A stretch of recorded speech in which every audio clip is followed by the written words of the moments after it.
السلام علیکم ورحمۃ اللہ وبرکاتہ۔ انشاءاللہ اس ویڈیو میں سورۃ القارعہ کے فضائل سیکھیں گے۔ شروع کرتے ہیں۔ اس سورت کو روزانہ سوتے وقت 11 مرتبہ پڑھنے سے استقامتی ایمان پیدا ہوگی اور بلیات سے حفاظت ہوگی اور عمل صالح کی توفیق ملے گی۔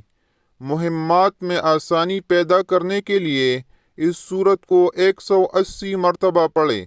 انشاءاللہ آسانی پیدا ہو جائے گی۔ اسے کثرت سے پڑھنے سے برائیاں ختم ہو جاتی ہیں اور دل نیک کاموں کی طرف خوب مائل ہو جاتا ہے۔ اس ویڈیو میں اتنا ہی۔